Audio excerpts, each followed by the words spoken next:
And now our second story out front. There are 3 new arrests in the Boston bombing case, surprising many late today. These 3 friends of Dzhokhar Tsarnaev are now in jail. And I just want you to look at these faces. They look like they're 10 years old. They're 19.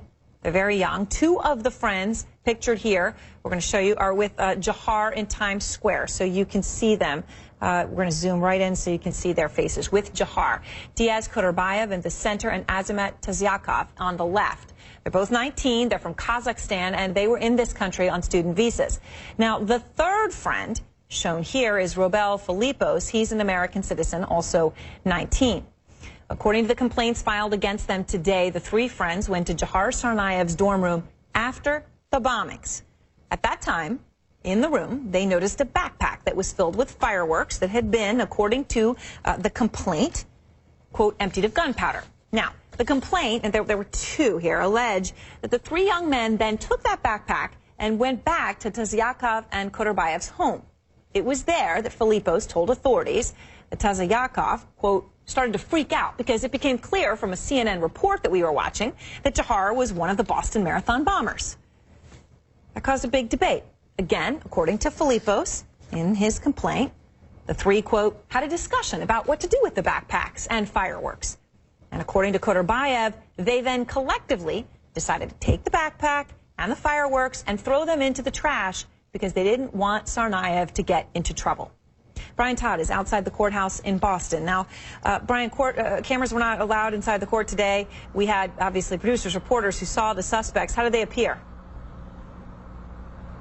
Aaron, they appeared very nervous. At least 2 of them were in handcuffs. All 3 of them were in leg shackles as they were brought in. At one point, the judge admonished one of them, saying, quote, I suggest you look at me, you pay attention to me rather than looking down. But of course, that was the least of their problems today. The crux of the complaint, as you just laid it out, they're accused of taking that backpack out of Dzhokhar Tsarnaev's room, the backpack that had fireworks in it, Vaseline and school papers, and essentially tossing it into a trash bag, tossing it into a dumpster, and then lying about the entire thing to investigators.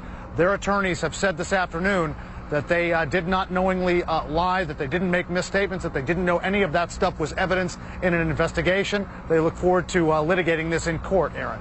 Now, one interesting thing in the complaint, and I would recommend anybody who wants to read this, please go to our website because it's here, and you probably want to read it in full. But there's a footnote, Brian, that says that the friends had actually, while eating a meal with Dzhokhar, had discussed bomb making.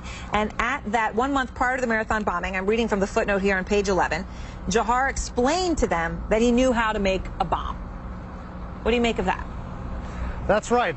That is a very important footnote, and of course it may indicate some prior knowledge, but again, the attorneys for these suspects say that they had no prior knowledge of any plot, and there's really no evidence to indicate that they did, there's nothing at all to indicate that they were in any way part of any plot to bomb the Boston Marathon or had any knowledge of it prior to the marathon. The attorneys also say they didn't know that Dzhokhar Tsarnaev was a suspect after the marathon. But of course, as you've laid out in this complaint says differently, that they did suspect that he was a suspect after the marathon, and that's why they got rid of the backpack. But that footnote about him saying that he knew how to make a bomb about a month before the bombings when he's having a meal with the 2 Kazakh students, that could be an indication that there might have been some kind of knowledge beforehand that he had those inclinations. But again, no hard evidence at all that they had any prior knowledge of that specific plot. Right, and of course charged at this time with the cover-up after, not knowledge before. Susan Candiotti joins us now in New Bedford, Massachusetts, where 2 of the suspects live and were arrested. And I should mention to the viewers here, Susan, of course, 2 of these, the young men from Kazakhstan, were the ones that had the car with the Terrorista #1 license plate on it. I know you've been speaking to people in the neighborhood. What have you learned about these young men? Yeah, not a lot of people know of many details about them. People here seeming to come and go, saw that they were quiet. Sometimes they said that they did recognize Dzhokhar as being with them, coming and going. And one person told me they even saw Dzhokhar's older brother as well here in the neighborhood. So, you know, they got around. but they were stunned, absolutely stunned to see the SWAT team show up when they did. The one thing that we wanted to show you right off the bat is the dumpster that neighbors here say is the one that was likely the one to be used. It's the only one here in the neighborhood that, according to the complaint, once they took that backpack with the fireworks inside, they went to this dumpster after they put it inside of a trash bag and then threw it over the side. That's the one that seemed to take care of this neighborhood. According to all the neighbors, that's the one that was used. But these people can't believe that it's only been a few days, literally, since that SWAT team showed up on April 19th, when they first came out here to take these students into custody to drill them with questions about what they knew about Dzhokhar. Now, I talked with one neighbor here who told me his story. Point out that apartment to me. Oh, that was that one right over there.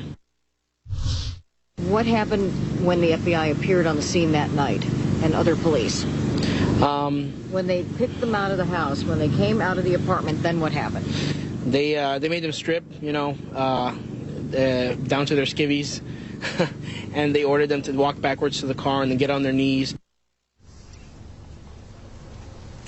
And this young man also said that he was shocked, called it insane, that these same students are now charged with allegedly attempting to get rid of evidence that might have been used in this bombing case. That neighbor said, in this day and age, in a post-9/11 world, how could it be that someone wouldn't be willing to come forward and tell police that they might have some information that could help them? Aaron? All right, Susan, and that is what is so confounding with all the reporting tonight. The three young men arrested, the wife of one of the suspects seeing this video and not telling anybody. By the way, the maximum sentence for those three young men, this may surprise some of you, would be 5 years in prison and a $250,000 fine for conspiring to cover up that act of terror. Out front next, a facial recognition fail. Live video of the Boston suspects came up empty on computer software.